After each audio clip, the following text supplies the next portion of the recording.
Bismillahirrahmanirrahim.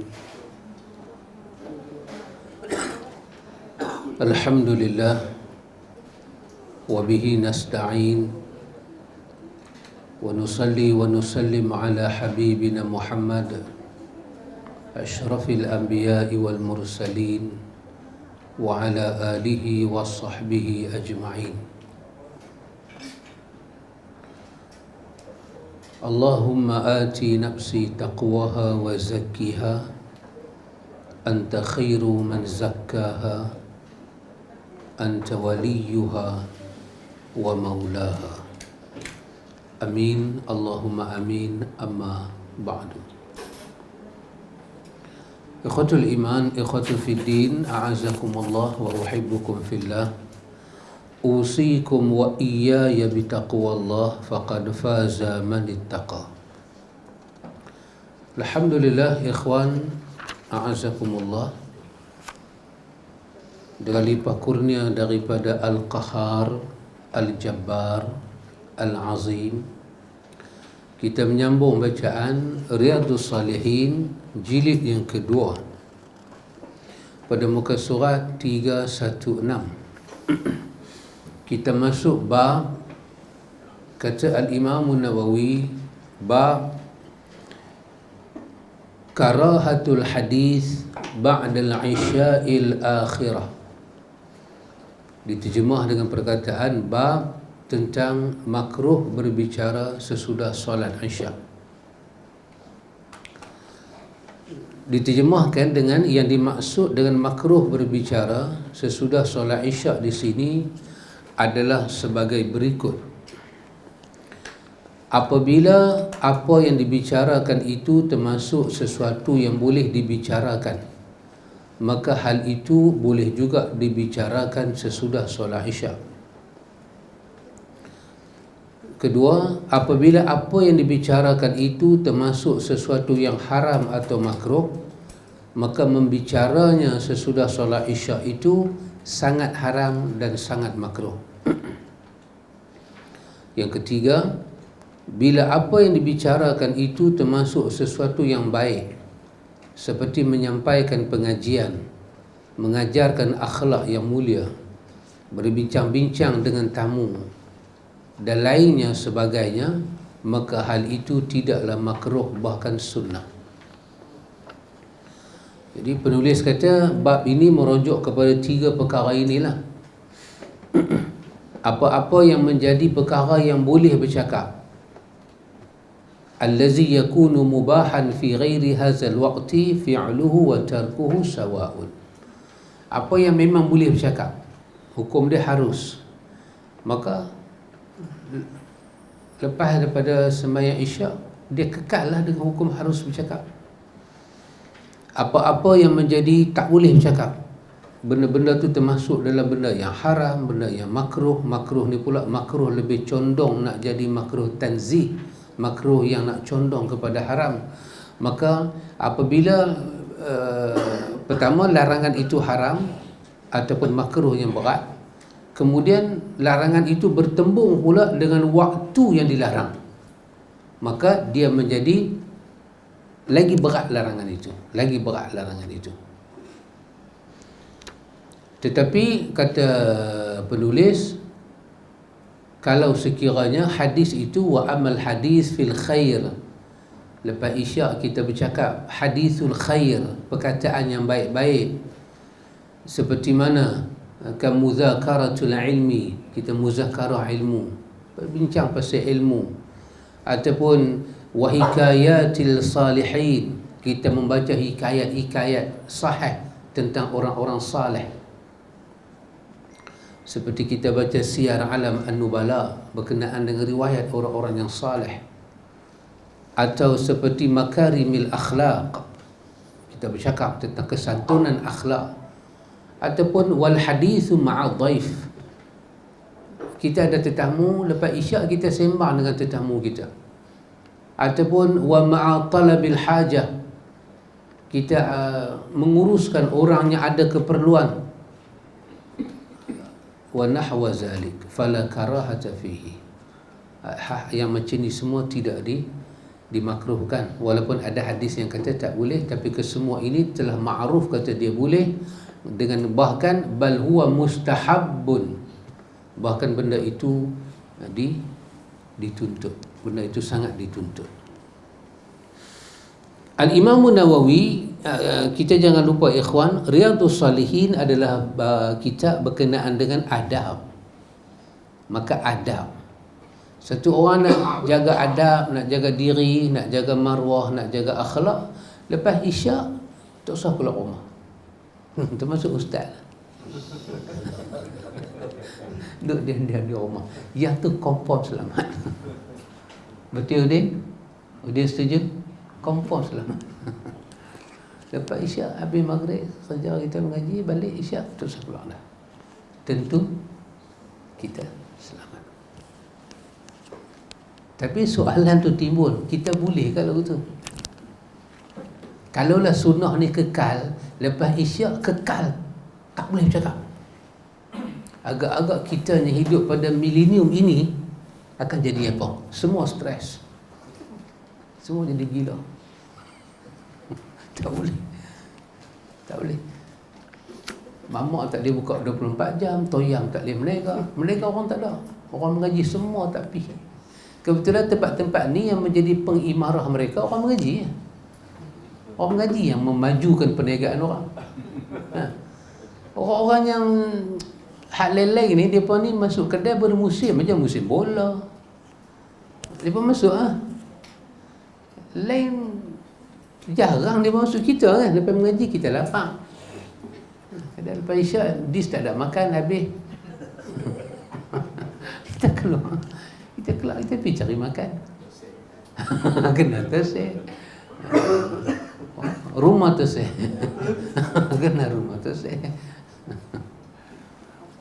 Jadi agama ini sangat fleksibel. Agama ini dia sangat fitrah, dia menghormati hak manusia.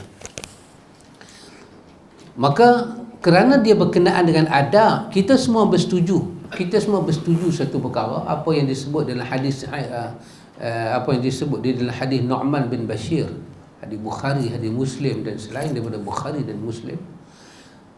Nu'man bin Bashir menyebut apa yang Nabi sebut tentang al-halalu bayyinun wal haramu bayyinun wa baina zalika umurun mushtabihat la yadri katsirun minan nas aminal halali hiya aminal haram. Kita sepakat dengan hadis itu. Hadis yang menjaga agama, maruah, harga diri kita. Nabi kata halal itu jelas, haram itu jelas. Maksudnya apa dia? Maksud dia ada kalimah, bila kita sebut satu kalimah, kalimah tu dia duduk dalam box halal. So kita tak payah selongkak dah dia, nama dia dah halal. Dan ada kalimah bila kita sebut dia duduk dalam kotak haram. Contoh, kita kata nasi. Nasi dia duduk dalam kotak halal, dia halal lah. Telur, kalau ni Malaysia tak cukup telur, nak kena buat telur tiruan. Telur tiruan dibuat, dipasarkan. Bila kita ramah yang kuning tu, tak pecah. Dia tak pecah. 2-3 hari duduk lagu tu lah. Oh dahsyat. Malaysia pun telur memang tak cukup. Mana ni menteri 75 orang, telur tak cukup. What is it? Telur ayam lah, telurnya lain tu cukup. Telur ayam ni maksud telur ayam. Bila kita sebut mi halal. Orang kata makan mi Cina, mi tu masuk kategori halal. Bila kita nak ragu dia, kita kena bawa bukti lain. Kata dia tak halal sebab nama dia duduk dalam box halal. Kita sebut arak, kita sebut khamar, arak, kita sebut khinzir, dia duduk pada bahagian. Kita kata coklat duduk dalam box halal. Orang kata dalam dia ada babi, yang kata tu kena bukti. Di atas nama coklat, dia duduk atas box halal. air soya halal. Tapi Cina buat air soya tu halal. Jadi untuk menyatakan dia bertukar jadi haram, kita kena bawa dalil. Dan dalil itu bukan dalil rasa, bukan dalil apa. Ingat, dalil itu mesti yang boleh kata halal, yang boleh kata haram cuma Allah saja. Al-halalu apa perkataan dia? At-tahlilu wal haramu haqqullahi wahdah. Hak untuk kata benda ni halal, hak untuk kata benda ni haram cuma hak Tuhan saja. Maka Allah akan wahyukan pada Nabi untuk sebut benda tu halal ataupun benda tu haram. Saja-saja nak sebut tak boleh. Ini bukan hak kita. Ini hak syari'. Syari' itu pembuat syariat Tuhan. Bila dia buat syariat, barulah jadi syariat. Dia masyru', disyariatkan kepada kita. Kita pembawa syariat. Cuma wa baina zalika umur mushtabihat. Antara halal dan haram ada urusan yang banyak orang tak tahu, dia syubhat. Dia memerlukan ilmu yang jelas dan benda tu pun tak jelas. Maka Nabi kata, sesiapa, Nabi kata, faman waqa'a syubhat, siapa yang menjauhkan diri daripada benda syubhat, Nabi kata faqad waqa'al haram. Bermakna dia macam berusaha menjauhkan diri dia daripada benda haram. Benda syubhat ni dia tak duduk dalam bab halal. Nak kata dia macam makruh, tak ada bukti. Dia macam nak pergi kepada yang haram. Cara isyarat dia pergi tu nak pergi ke situ. Maka siapa menjauhi benda tu, dia berkata istabra'a li dinihi wa irdi, terpeliharalah agama dia dan maruah dia. Nabi kata seperti seekor kambing yang dibiak main di antara sempadan tuan dia dengan sempadan orang lain, maka dia akan langgak makan rumput pada sempadan orang lain. Maka kita sepakat terima hadis tu. Kita sepakat terima untuk jaga agama, untuk jaga maruah. Kita sepakat dengan kaedah dan manhaj hadis ni. Cuma agama peruntukkan kepada kita perkara yang macam ni. Al-Imam Nawawi membawa pada kita hadis yang pertama, an Abi Barzah radhiyallahu anhu. Abi Barzah, bukan alam barzah. Yang tu barzakh dengan kha. Ini Abi Barzah. Anna Rasulullah sallallahu alaihi wasallam kana yakrahu an-nawma qabla al-isya'i wal haditha ba'daha, muttafaqun alaih. Terjemahan dia dari Abu Barzah radhiyallahu anhu, bahwasanya Rasulullah sallallahu alaihi wasallam tidak suka tidur sebelum Isyak dan tidak suka berbicara sesudah Isyak. Maka daripada hadis yang pertama ni kita dapat lihat sifat khusus yang ada pada Nabi itu. Dia macam tu. Sebelum Isyak, lepas maghrib dia tak suka letak kepala, dia takut Isyak dia jadi masalah. Lepas Isyak dia tak mau keluar rumah dah. Tapi kita kena tahu tanah Arab ni ada berapa musim. Jangan faham baca Isyak kita. Setiap musim itu berbeza waktu dia. Kadang malam jadi lama. Malam jadi lama ni kawan. Kadang kita duduk musim sejuk, 6 suku dah masuk Isyak. Jadi subuh pukul berapa? Subuh saat ni kat pukul 4 suku. Panjang malam. 7 dah malam, 8 dah malam, 9 malam, 10, 11, 12, 13, 14, 15. Nak tunggu sampai subuh kita menguap 4 kali tak lena lagi. Orang keluar. Pergilah tepi-tepi sungai ke, pergi sana, pergi sini, main bela lah, main tu lah, main ni. Iraq bawa apa? Kalde tua ni kan. Duk pusi macam padang kota kan, orang jual belon-belon tu, bawah belakang kalde jual. Pasal tak boleh nak tidur lagi. Malam lama. Tidur jaga, tak siang lagi. Musim bertukar. Ada dia main malam pendek, siang pendek, siang panjang, malam pendek. Jadi Nabi SAW akan jaga waktu-waktu ini, dia melibatkan musim yang datang. Adapun Malaysia, kerana kita ni satu iklim kan, khatulistiwa, jadi kita cuma aware dengan itu sajalah. Maka ini hadis yang pertama Imam Nawawi bawa dalam bab akhlak, bagaimana keadaan diri Nabi, syakhsiyah Nabi itu macam ni. Wa 'an Ibn Umar radhiyallahu anhuma anna Rasulullah sallallahu alaihi wasallam shalla al-'isha fi akhir hayati falamma sallama qala ara'aytukum laylatakum hazihi fa inna 'ala ra'si 100 sanatin la tabqa mimman huwa 'ala zahril ardi al-yawm ahadun, muttafaqun alaih. Dari Ibnu Umar radhiyallahu anhuma, bahwasanya sewaktu Rasulullah solat Isya pada akhir hayatnya, ketika telah salam, beliau bersabda, bagaimana pendapatmu tentang malam ini?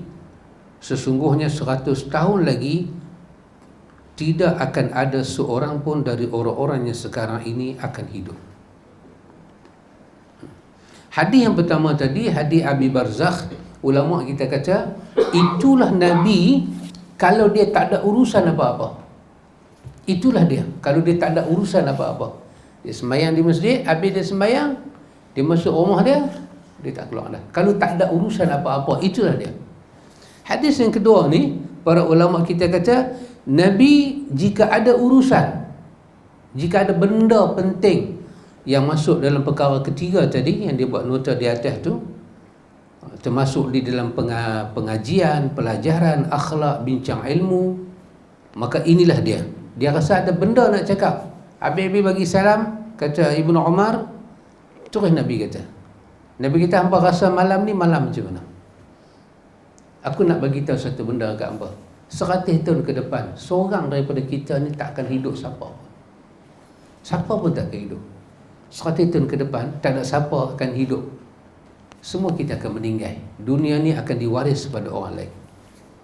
Maka Nabi selepas daripada Isyak, dia pernah cakap, dia pernah sembang. Tentulah dalam cakap, dalam sembang, bila Nabi kata lagu tu, lepas 100 tahun ni tak ada siapa boleh hidup, akan ada soalan, sahabat akan tanya. Maksud 100 tahun tu, kan sahabat suka tanya, wa anta? Adakah Rasulullah pun termasuk dalam kategori macam tu? Maka akan berlakulah soal jawab. Maka ini untuk menunjukkan sekiranya ada sesuatu, maka larangan itu tidak berlaku. Wa an Anas radhiyallahu anhu annahum intazaru Nabi sallallahu alaihi wasallam faja'ahum qariban min syatril lail fasalla bihim, yani al-isya. Qala summa khatabana faqala ala inna an-nasa qad sallu summa raqadu wa innakum lan tazalu fi salatin man tazartumus salah, rawahu al-Bukhari. Dari Anas radhiyallahu anhu, bahwasanya para sahabat menanti-nanti kedatangan Nabi sallallahu alaihi wasallam, dan beliau datang kepada mereka menjelang tengah malam, lantas mengimami solat, yakni solat Isya. Kemudian beliau berpidato, di mana beliau bersabda, ingatlah, sesungguhnya orang-orang telah solat dan telah tertidur. Sesungguhnya kamu sekalian dicatat selalu mengerjakan solat selama kamu menantikan solat. Hadis ni pula para ulama letak di bawah bab Nabi pernah bercakap di tengah malam. Sahabat duk tunggu sembahyang ni sampai tidur, ada yang mengeruh. Nabi sembahyang dengan depa, Nabi keluar sembahyang dengan depa. Habis sembahyang, Nabi naik atas mimbar, Nabi bercakap. Nabi bercakap, benda ni hampa tunggu aku mai sampai nak sembahyang Isyak ni sampai ada yang tertidur. Nabi kata, selama hampa tunggu tu, Allah kira hampa duk sembahyang. Hampa dapat pahala, hampa diampun oleh Allah. Ini juga satu hadis yang menjadi pengajaran kepada kita ikhwan. Apa dia? apabila kita menanti sesuatu tentang Nabi, kita mendapat pahala besar di sisi Allah. Sahabat duk tunggu, dua benda dia tunggu. Satu nak semayang, satu dia pun boleh semayang kalau Nabi tak keluar. Boleh semayang. Tapi satu dia tunggu semayang, kedua dia tunggu Rasulullah keluar imam mereka. Kita ikhwan tetap nanti-nanti dalam hidup kita nak tahu sunnah. Nak selama kita duk nanti itu, kita berusaha, kita akan mendapat pahala mutahhar. Pahala Allah mengampun dosa kita. Sebab itu janji Allah, yuhibbukumullah wa yaghfir lakum. Jadi kalau siapa-siapa ustaz kita main lambat nak baca kitab hadis tentang Nabi, kita tunggu, kita dapat pahala. Kecuali kita kata tak menjat ni lambat, dia potong. Tak ada apa. Pahala Allah bagi kat kita. Dan pahala tu berkait dengan kita punya niat. Apa yang kita tunggu? Kan kata Imam Sufyan As-Sauri, benda paling susah kami nak ubah, kami nak jaga, kami nak didik adalah niat kami.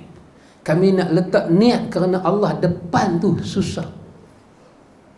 Selalu kami bila dah bertemu dengan insiden, baru kami teringat Tuhan, baru kami ubah balik. Maka banyaklah niat kami diubah. Tapi nak utamakan yang Allah tu dulu, selalu kami terlupa. Jadi kita main mengaji, kita main mengaji. Kebetulan hari kita mengaji, kita ada meeting. Hari kita ada mengaji, kita ada meeting. Kita pun bagi ingat pada kawan, jangan lupa malam ni meeting, main mengaji, kita meeting sekali. So antara meeting dengan mengaji tu, kita nak pusing hati kita, bagi letak mengaji dulu kerana Allah, nak menantikan dengar sunnah Nabi ni dulu. Susah kita nak pulang. Walaupun dia tak salah, tetapi penilaian itu ada. Yang mana kita takdim, yang mana kita takhir, yang mana kita ke depan, yang mana kita ke belakang. Macam itulah kita bangkit kan. Kita bangkit nak tengok bola dan kita sembahyang. Yalah, contoh. Bukan benda berbangkit, contoh saja. Macam mana kita nak buat? Dua-dua tak salah. Memang tak salah. Tak ada yang hal dosa ke, tidak. Tetapi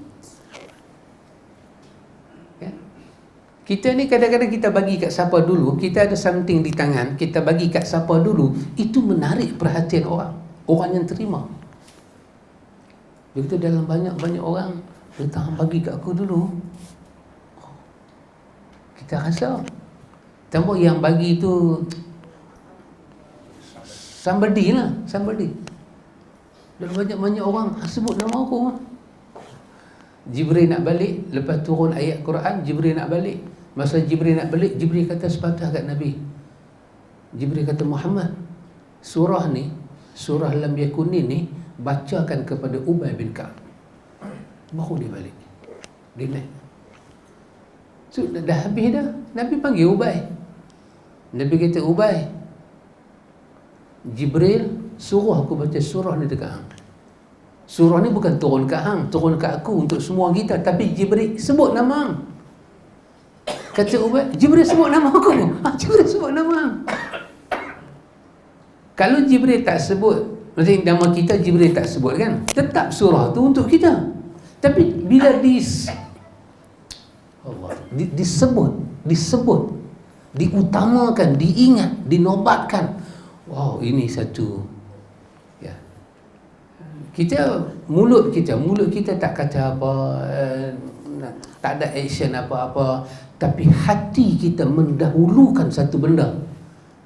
Allah Tuhan yang bersifat dengan Alamul Ghuyub, yang benda ghaib semua dia bukan tahu, alam semua dalam ilmu dia, benda ghaib.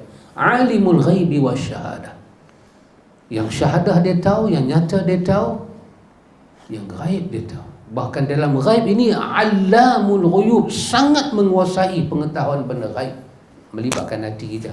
Tiba-tiba dia tengok dalam hati kita, kita mendahulukan dia daripada benda lain. Kita makan lah. Kita mendahulukan bismillah daripada suap benda makan. Bukan kecil punya nilai di sisi Allah. Bukan kecil. Untuk orang yang buat mungkin kecil, tapi untuk orang yang disebut nama dia dalam urusan itu, oh bukan kecil aja. Benda tu benda besar. Mungkin biasa orang buat dia tak rasa kan. Dia bertulis 16 nama tu dia tak rasa. Tapi orang yang nama dia ada, dia rasa ada. Jadi kita tukar aja. Tukar macam mana? Ambil 16 nama dia pula tulis. Dia pun rasa lah pula. Itulah kehidupan. Bila kita buat ke orang, kata mak dara kepada menantu dia, kau menangis di sini buat apa? Kau kahwin dengan percuma sesin, kau tak keluar duit, kemudian kau dera Sabaria sampai dia mati. Kau menangis di sini buat apa? Kau pergi sana ambil muzik. Hari dia nak kata, kalau kau aku benci, keturunan kau pun aku benci. Tapak kaki kau tak boleh pijak lantai rumah aku. Anak kau aku kasih sama orang. Apa kau mau tahu? Hari dia kata, dia bukan tahu perasaan orang, tapi hari dia kena kaca, dia angkat tangan, Allah kasih, mak sudah tua. Oh baru hantu-hantu masa buat lupa hantu. Allah kasih. Kenapa saudara menangis di kubur? Ibu saya. Allah kasih. Itulah manusia. Dia tulis nama orang, bukan dia rasa apa. Esok dia tak ada apa-apa, orang yang dia tulis nama pula duduk di tempat dia. Orang senarai pula nama dia. 16 nama bagi 26 lagi pada muka. Baru dia rasa erti dihina, diludah, dijijikkan orang. Nama terpampang di masjid-masjid, penceramah yang haram. Satu negeri tahu. Bila kena pada kita, baru kita tahu. Bila kena pada orang, you tak boleh rasa. Pasal tu agama ajar sayang orang macam sayang diri sendiri. Maka Nabi kata kepada sahabat, apa Nabi kata ikhwan? Nabi kata, hampa yang tunggu ni, hampa dapat pahala macam mana semayang jalan. Oh subhanallah ikhwan. Hati-hati. Kita belajar sunnah ni berbeza dengan belajar benda lain. Setiap detik kita di dalam menunggu, belajar, kesemuanya dirahmati oleh Allah. Cuma tinggal satu lagi, apa dia? Niat kita saja kita kena jaga supaya dia bercentum rahmat Tuhan dengan niat kita. Itu saja. Baik. Al-Imam Nawawi rahimahullahu ta'ala menyebut bab yang kedua. Bab yang kedua, Al-Imam Nawawi kata bab tahrimul imtina'ul mar'ah min firashi zawjiha iza da'aha wa lam yakul laha uzrun syar'iyyun. Diterjemah dengan bab haram seorang isteri menolak ajakan suaminya untuk tidur bersama kecuali bila ada uzur syar'i. Nawawi guna perkataan bab tahrimul imtina'ul mar'ah, bab dilarang, haram seorang wanita menahan diri dia min firashi zawjiha, daripada tempat tidur isterinya, suaminya, iza da'aha, bila suami panggil dia, walam yakul laha uzrun syar'iyyun, dalam keadaan dia tidak ada uzur yang syar'i. Ini juga bab apa? Ini bukan bab hukum, ini bab akhlak. Ini bukan pasal, Nawawi bukan nak cerita pasal hukum, dia nak cerita pasal akhlak suami isteri. Akhlak rumah tangga ni adalah tempat membina akhlak. Kita kahwin tujuan untuk ada akhlak, bukan tak ada akhlak. Tujuan kita kahwin tu nak develop kita punya akhlak, kita punya moral. Akhlak, moral macam ada kalimah lain? Moral lah. Ada kalimah lain. Akhlak, moral lah. Ya, kita nak membentuk. Pak Cik dia sengit kepala comel, tengok saya pun tergoda. Dia punya sengit tu manja. Baik. An Abi Hurairah radhiyallahu anhu qala qala Rasulullah sallallahu alaihi wasallam idza da'a ar-rajulu imra'atahu ila firashihi fa'abat an taji'a fabata ghadbana 'alayha la'anatha al-malaikatu hatta tusbiha muttafaqun alaih wa fi riwayatin hatta tarji'a.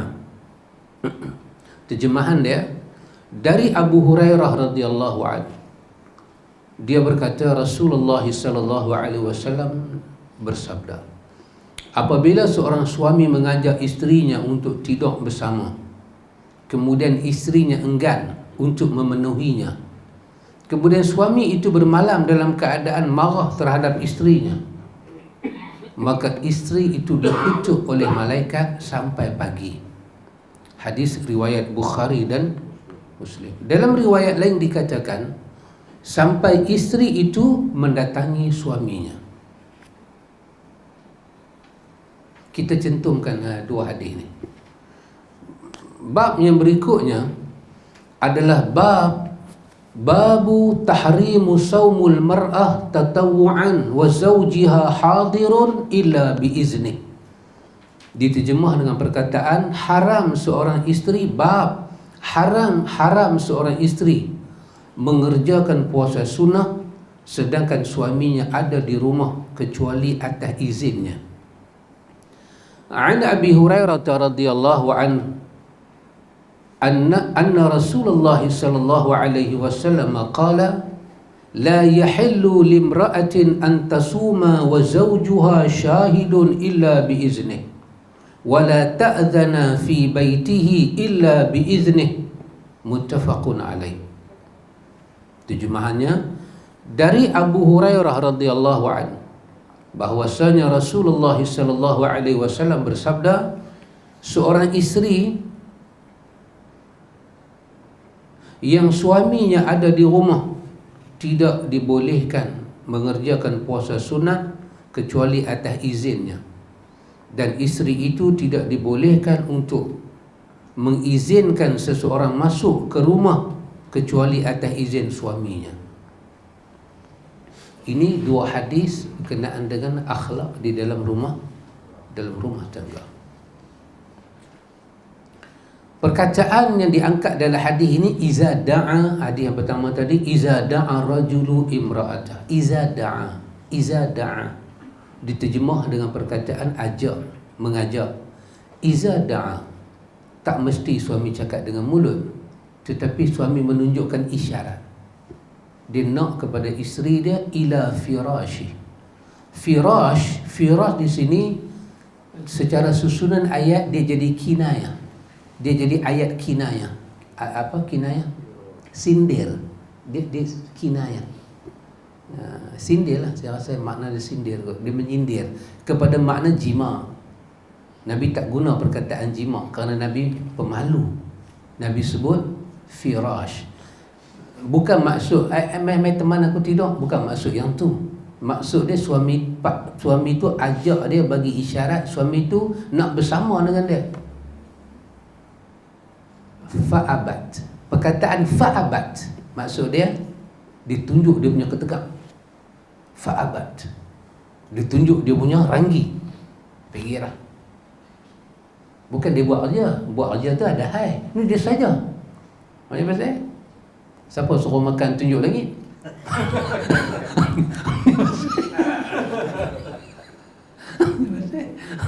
Anak dia tunjuk aku pula.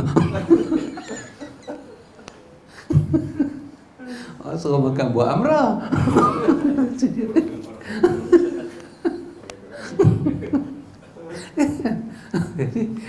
Dia tunjuk dia punya fa'abah, dia punya bantah dia. Biasanya orang biasalah fa'abat, fa'aba, aba wastakbara.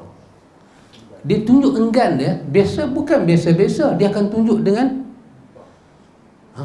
kata, dengan dia lawan balik. Dia kata kat lelaki dia, ni tak ada kerja lagi. Lelaki kena ayat tu, Dia tak tunjuk langit dah, tunjuk bumi. Berapa yang pakcik?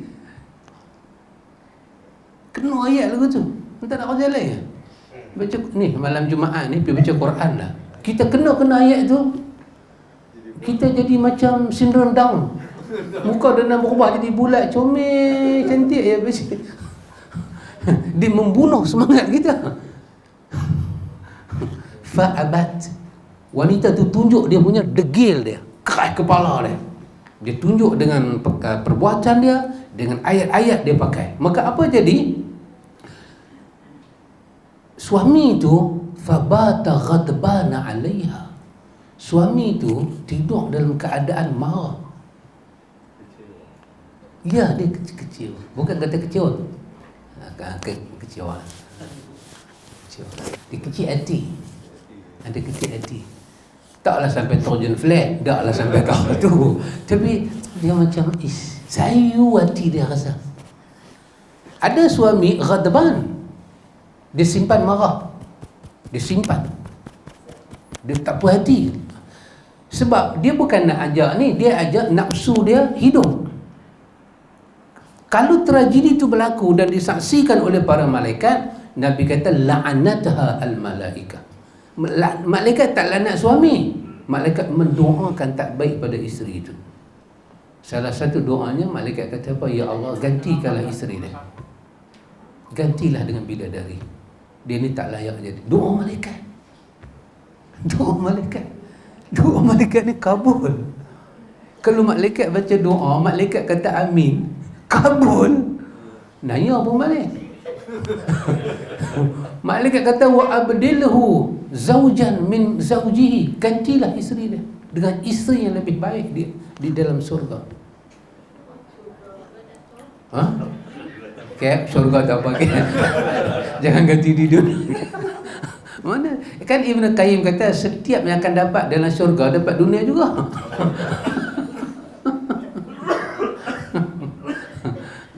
Tak apa, tak penting tak apa. Yang penting jawab dulu. Tak apa. Subhanallah.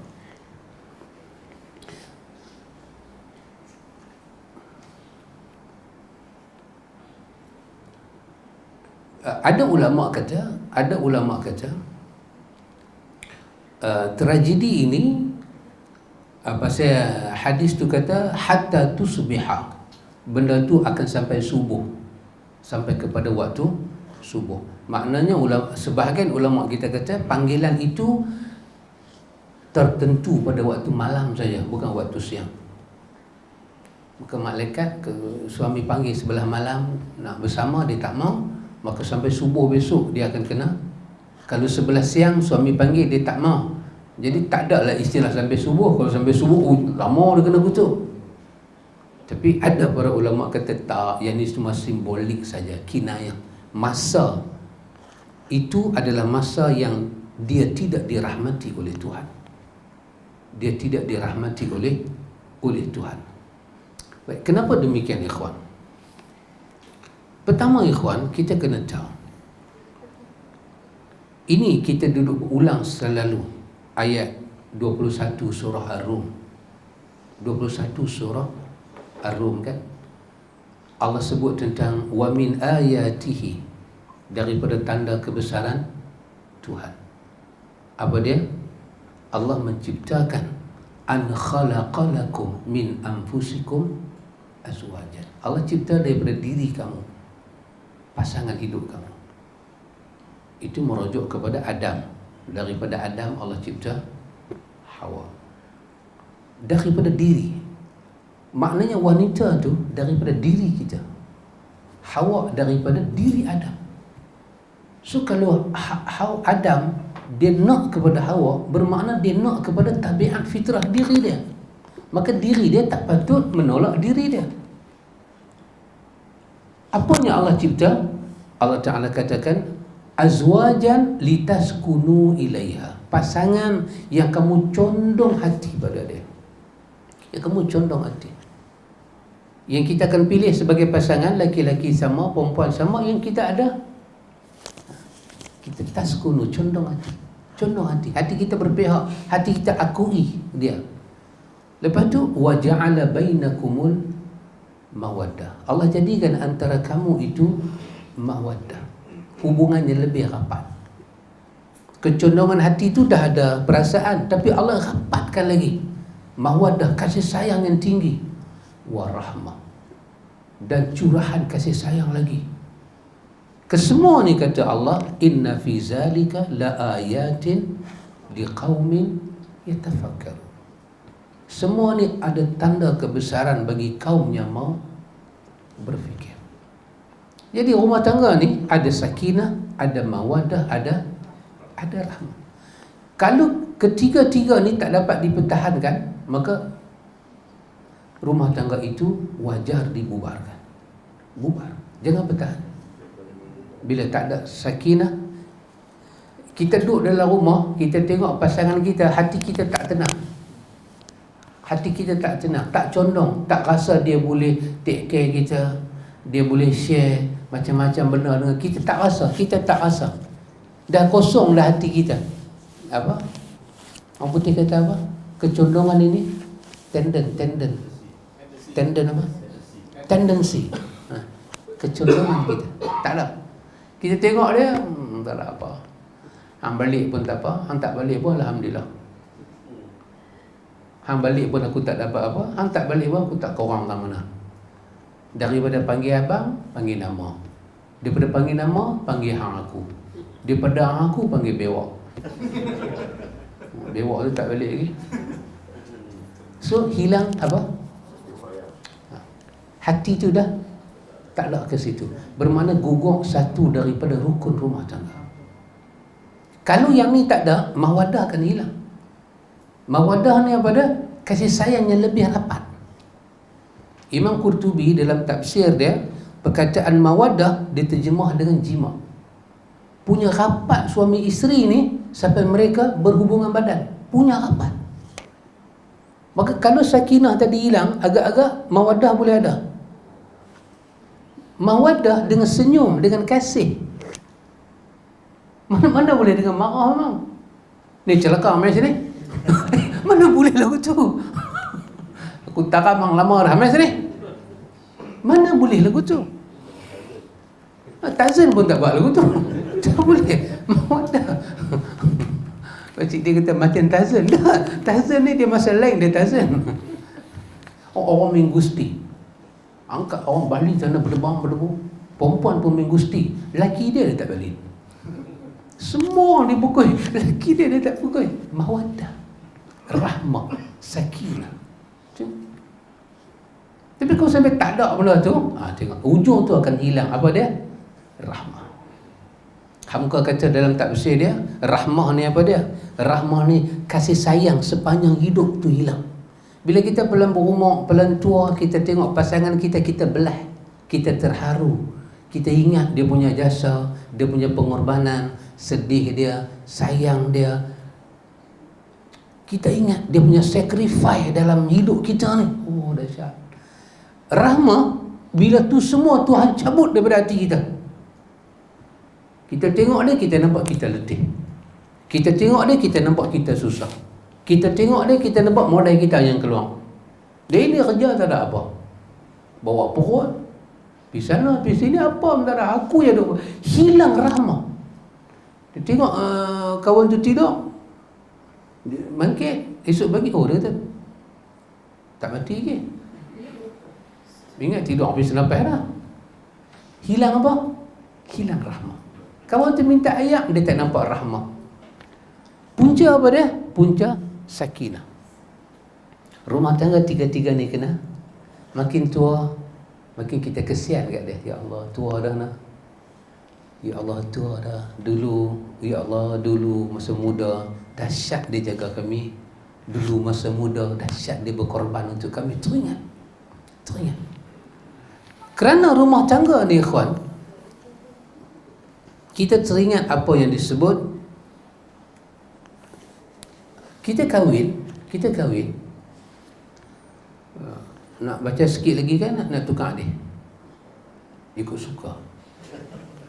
Tanya muslimat, nak sambung sikit kan, nak apa habis? Sambung sikit Kita kata sambung kan. Satu, kita kahwin kerana suruh perintah Allah. Kalau Allah tak suruh kita kahwin, kita tak adalah teriak nak kahwin. Artinya, siapa yang suruh kita kahwin, siapa yang mensyariatkan kahwin? Tuhan. Setiap benda yang Tuhan suruh, kita kena reti satu benda, apa dia? Nilai dan kemuliaan yang menyuruh. Fankihu, Allah kata pi kahwin. Fankihu, pi kahwin. Yang suruh tu siapa dia? Tuhan. Kalam ni jadi kalam Tuhan. Maka perintah kahwin ni semulia-mulia perintah. Maka tak ada siapa boleh benci dengan kalimah kahwin. Tak boleh. Dia kena benci dengan kalimah yang selisih dengan kahwin. Allah kata kahwin. Allah redha kahwin. Betul sahabat Abdul Rahman, sahabat Abdul Rahman. Yang kedua, kita kena tahu dalam perintah kahwin ni ada apa? Tengok Allah sebut, wa may yu'azzim sya'airallah fa innaha min taqwal qulub. Siapa yang mengagungkan syiar Allah, Allah campak hati yang bertakwa. Dahsyat. Dahsyat. Kata Abdullah bin Mas'ud kata, kalau aku diberi umur yang panjang, kemudian besok aku nak mati, hampa tanya kat aku hari ni aku nak buat apa? Aku nanti kata aku nak kahwin. Kerana Allah menjanjikan takwa pada sebuah perkahwinan. Lagi sebahagian takwa ada pada takwa itu sendiri. Siapa yang bertakwa pada Allah, separuh takwa ada pada dia. Siapa yang kahwin, dia telah sempurnakan takwa dia. Faqad istakmala, dia telah sempurnakan takwa dia. Subhanallah. Aku nak kahwin, dan aku tak mau ada satu malam aku hidup tanpa isteri. Aku tak mau ada dalam hidup aku malam aku hidup tanpa isteri. Bermakna aku tak hidup tanpa kesempurnaan takwa. Cara mereka faham, dia beda dengan cara kita faham. Sahabat Rod senyum. Ada benda lah tu, ada benda yang setuju lah tu. Tapi tak apa, dia melibatkan hati. Tak apa. Satu. Kemudian kita kena tahu lagi satu benda pada ikhwan. Dalam suruh kahwin ni, bila kita lihat pada ayat Quran, lihat kepada hadis-hadis yang ada, suruh kahwin itu adalah suruh hakikatnya walladzina hum li furujihim hafizun. Itu Allah letak pada awal daripada surah Al-Mu'minun tentang orang-orang yang mendapat iman, orang yang berjaya dapat iman. Maka Allah sebut apa sifat mereka? Wallazina hum li furujihim hafizun. Mereka adalah orang yang memelihara furuj mereka. Furuj perkataan plural daripada faraj. Maksudnya maruah mereka dengan kahwin. Maka Allah kata apa pada mereka? Qad aflahal mu'minun. Beruntunglah orang yang beriman. Maka untuk menjaga itu, Allah suruh dia kahwin. Diri dia terjaga, muruah dia terjaga, mata dia terjaga, nafsu dia terjaga. Untuk jaga benda tu. Dan lagi satu, kita kahwin, kita nak ambil manfaat kahwin apa dia? Kita nak dapat anak selepas daripada itu, yang anak itu menjadi bekal akhirat kita. Dia doa kita. Orang doa pun sampai, tapi anak ni dia lain sikit. Macam kita dengan pak kita kan, kita ingat dia sebanyak masa. Kita kawan-kawan bukan tak ingat, tapi bila ada insiden apa-apa, oh teringat kalau dia tu ada, kalau dia ni ada, bagus masa dia hidup. Dia ni hebat. Masa hidup dulu pergi kuliah sekali lah. Lepas tu lama pula lupa. Tapi kalau anak, keluarga dekat, dia ingat tu lebih sikit. Jadi kita ada bekal akhirat. Dalam rumah tangga ni ikhwan, Allah Subhanahu Wa Ta'ala nak kita dapat semua benda ni. Maka rumah tangga tu satu ibadat. Tapi dia bukan macam ibadat semayang, ibadat puasa. Dia nama ibadat tapi berbeza konteks. Puasa ni kalau kita puasa tak boleh makan, tak boleh minum, betul? Kalau kita orang muda, kita puasa wajib, kan? Kita puasa wajib, pakcik dia mula Ramadan. Kita muda. Maknanya muda macam pakcik dia muda. Saya dah lahir dah. Muda. Kita muda, kita puasa. Lepas tu kita pergi peluk bini kita. Apa hukum? Tak ada apa kan? Tak ada haram. Tapi boleh jadi hukum makruh pasal kita muda. Lepas lohong peluk. Lepas dia lohong pergi peluk. Lepas tu pula lepas sembahyang asar pergi peluk. Tunggu-tunggu nak buka puasa pergi peluk. Dia duduk rajin peluk. Boleh tak jadi makruh ke dia? Boleh. Kenapa jadi makruh? Pasal puasa tu satu ibadat, dia ajak kita menjauhi benda tu. Puasa daripada makan, minum, jima. Betul Mama? Kenapa kebang mulut?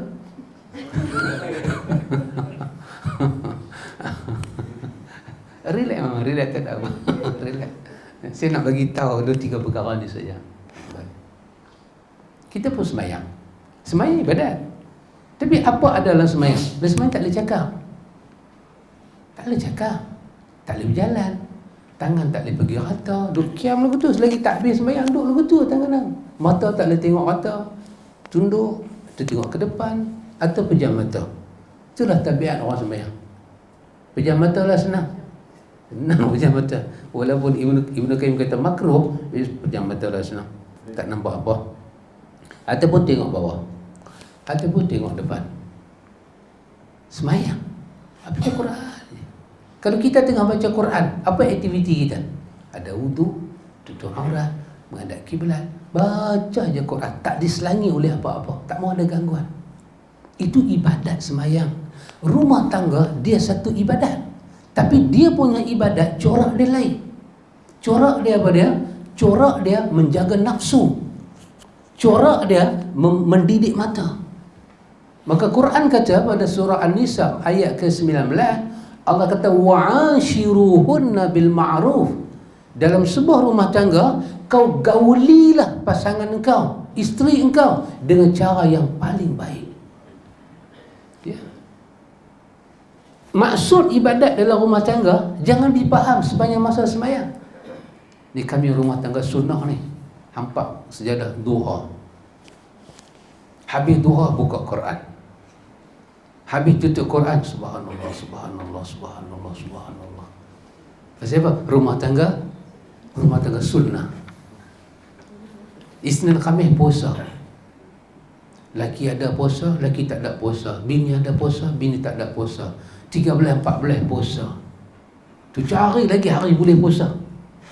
Kenapa? Ini rumah tangga sunnah. Kita mengihyakkan ibadat dalam rumah tangga.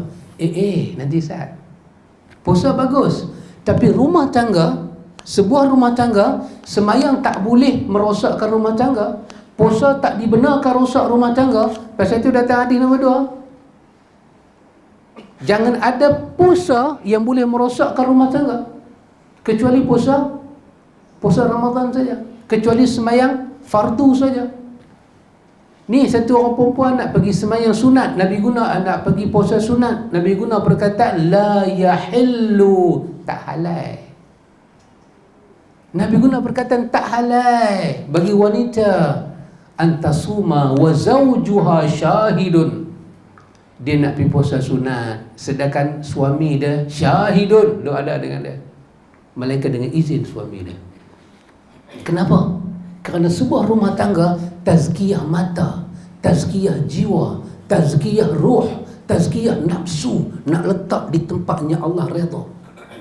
Maka sebuah rumah tangga mesti ada apa? Wa'ashiru, sentuh menyentuh. Suami bila duduk dalam rumah, jangan fikir nak ada wuduk 24 jam. Rumah tangga ni kena sentuh. Mamang? Mama kata Rumah tangga ni apa dia? Rumah tangga ni jaga mata, lihat aurat yang halal supaya tak lihat yang haram. Rumah tangga ni apa dia? Rumah tangga ni pegang memegang, peluk memeluk, kiss mengesis, kiss mengekis. Oh, Pak Cik gelak sempat. Pak Cik gelak berantu. Rumah tangga bukan rumah mayat. Kita jaga rumah mayat lain, jaga rumah tangga lain. Rumah tangga you kena touch your husband, your wife. Feel. Yang pakcik dia kata, feel. Jangan touch and go, touch and feel. Ya. Jangan buat rumah tangga macam semayang. Jangan buat rumah tangga macam tawaf, wuduk tak boleh baca. Jangan buat rumah tangga macam kita tawaf tak boleh buka aurat. Maka Allah Ta'ala menyatakan dalam ayat Al-Quran, Allah bicara rumah tangga. Nisa'ukum harsul lakum fa'atu harsakum anna syi'tum. Allah beritahu rumah tangga tu macam mana? Seperti mana satu ladang yang luas. Kau datanglah daripada setiap arah. Jangan biar ladang tu tak dimasuki. Oh subhanallah. Kita ni dalam rumah tangga kalau boleh ambil wuduk jangan bagi batai. Habis bila nak cium bini yang cium pun tak mana? Tandai. Tantangan. Menikah teruk-teruk cium tandai. Parah punya sengkek. Udin, ini untuk Udin membesar nanti kan. Bapak dah besar lah. Ini untuk Udin. Pakcik Din, ada orang melihat rumah tangga pada sudut yang parah, betul tak? Dia tak ada sentuh, dia tak ada pegang, betul sahabat Syah? Dia tak ada hak. Bukan hak yang pecah baju tu, ni hak. Dia tak kiss, dia tak dia tak romantik. Kahwin benar-benar tak roman. Alamak.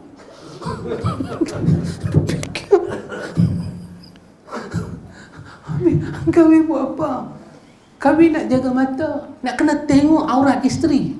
Sebab selagi tak tengok aurat isteri, mata kita jadi apa? Juli pula. Mata jadi lima. Apa juli pula? Oh. Saya baru tahu ubat juli ni apa.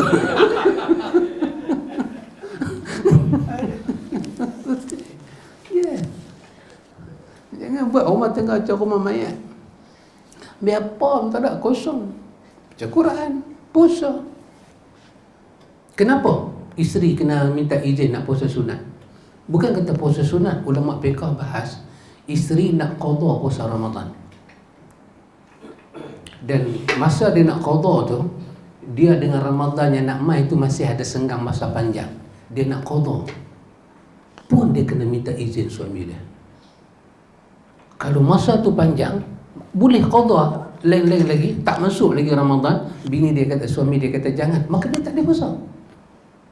Ya subhanallah. Tengok.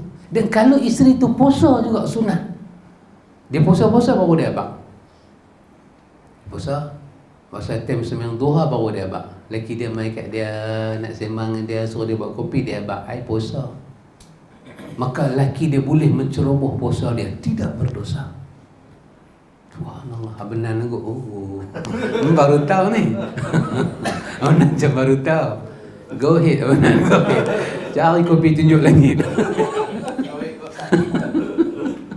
Ya. Jangan buat rumah tangga ni macam semayang.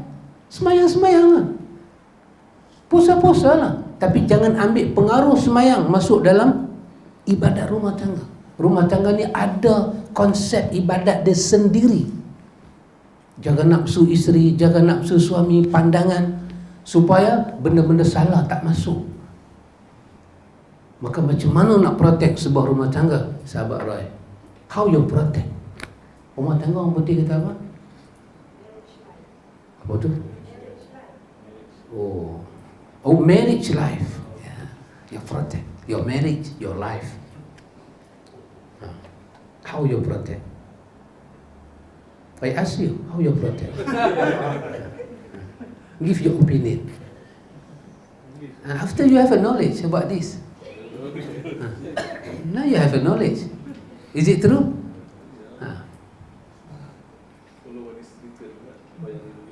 Apa maki saya kah? Apa sebab kata? Tak dalam bahasa orang putih ya? Follow apa? Follow apa? Allahu Akbar. Ya. Pakcik Nazri, how you protect your marriage life? No.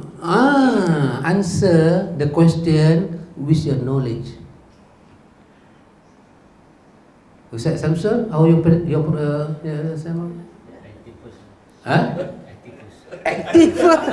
Active first. Wow, amazing. Active first. Dalam rumah kita kena aktif. IT. Apa saya dengar benda lain? I think first. Tak boleh I think kan aktif? I think. After you tahu ni semua nak think lagi kan? Jalan terus lah. Kek macam mana Kek?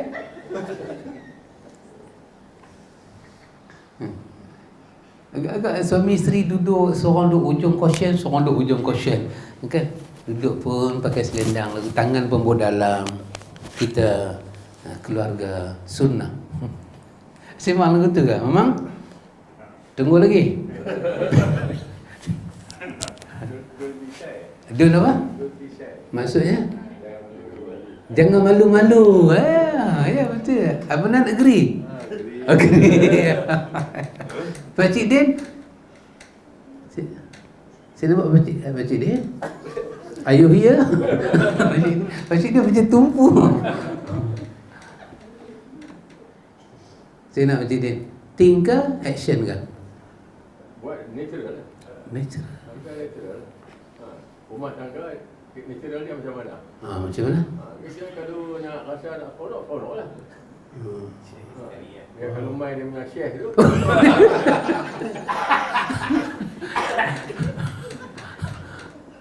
Pakcik Rashid? Understanding. Pak Mi? Pak Mi gelap. Pakcik Ramzan? Understanding. Sahabat Syam? Apa tu? Asmi. Kasar. Asmi next year. Tak apa, itu tak penting. Yang penting your knowledge. Kadang-kadang orang tanya kita, kan?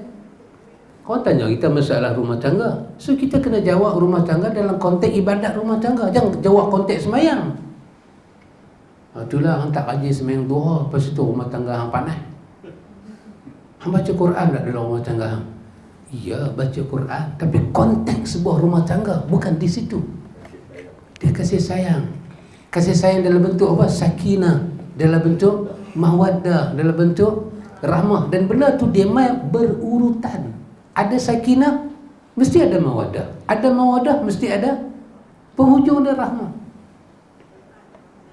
Pasal tu Allah tentukan benih kita suami nak masuk dalam rahim isteri, suasana dia mawaddah.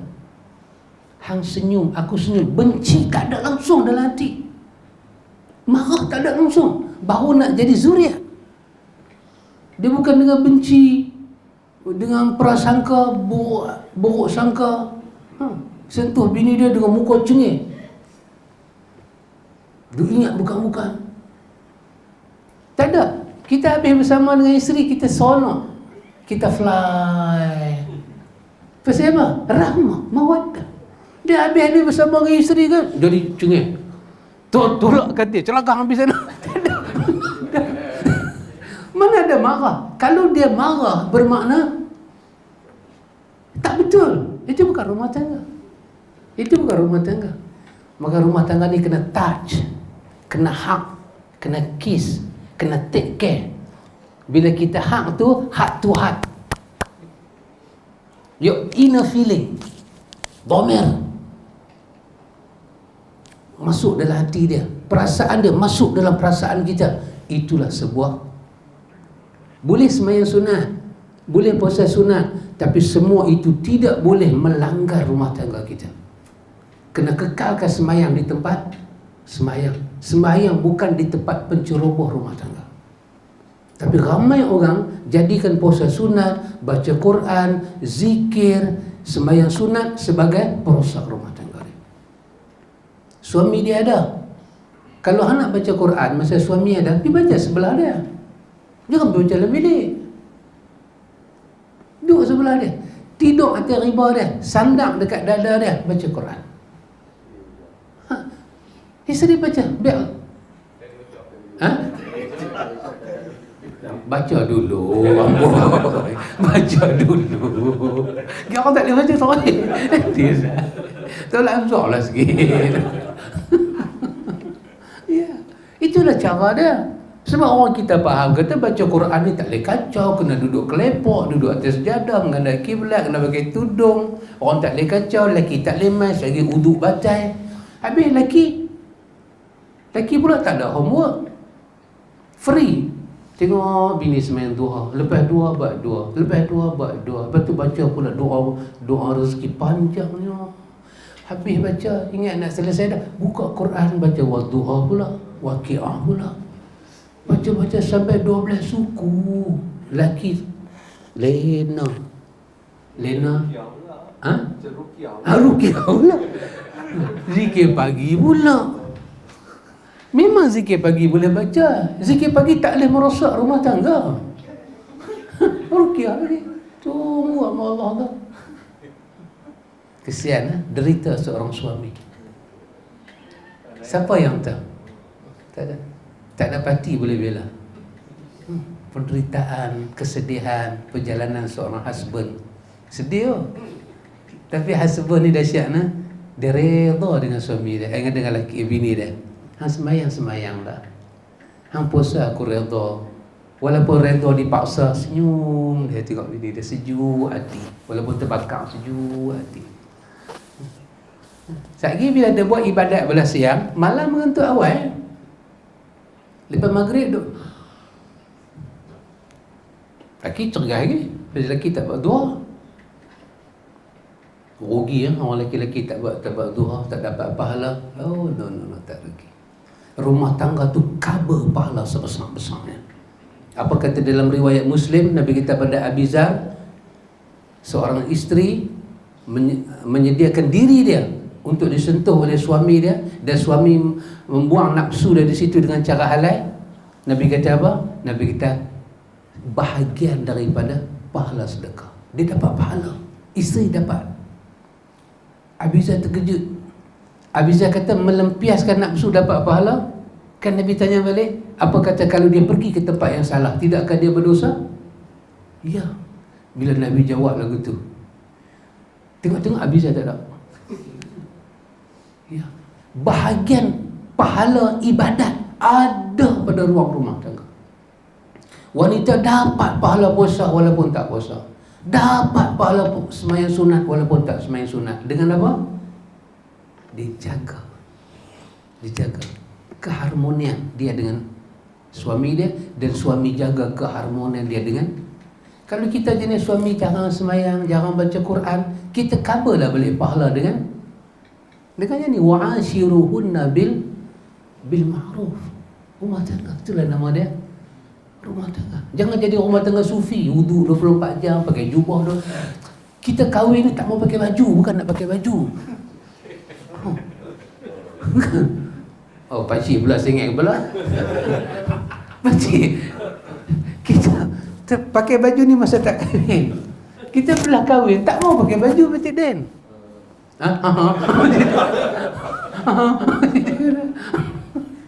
Apa? Ya. Itulah kita dalam rumah tangga. Jangan buat supi, pakai jubah depan bini, pakai serban, boleh lagi satu ke atas, pegang biji tasbih, minta kopi. Subhanallah. Bini buat kopi, dia duduk subhanallah, subhanallah. Oi, apa ni? Duduk di gua lah. Rumah tangga tak boleh lagu tu.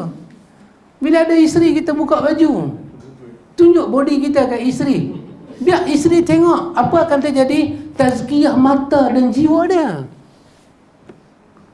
Isteri pula buka baju, tunjuk kat suami, apa akan jadi? Tazkiyah. Pakcik Din, Pakcik Din dah, Pakcik Din, tazkiyah mata, jiwa. Bukanlah anak-anak cucu duduk di depan, itu bang tabiat. Kita dan itulah rumah tangga. Bukan ibadat-ibadat yang apa? Rumah tangga ni bukan ibadat macam sufi, faham lah, yang tu lah, puasa lah. Abang, jom kita puasa Isnin besok. Suami kata, jom lah. Dah. Nombor satu, jaga. Tanya abang nak makan apa esok bang? Esok abang nak breakfast apa? Biar suami kata, esok Isnin jom puasa. Puasa. Ni dia dah puasa baru dia abang. Dan dia macam bagi perintah, suruh suami sign ya. Abang besok saya puasa tau. Suami nak kata apa ustaz kat macam ni? Bilik. Ha? Itu kalau kita suami adik. Berani ke? Ha? Saya kecil mana tinggi tak boleh. Saya tak makan tunjuk langit lagi. Kena lebih cari stok.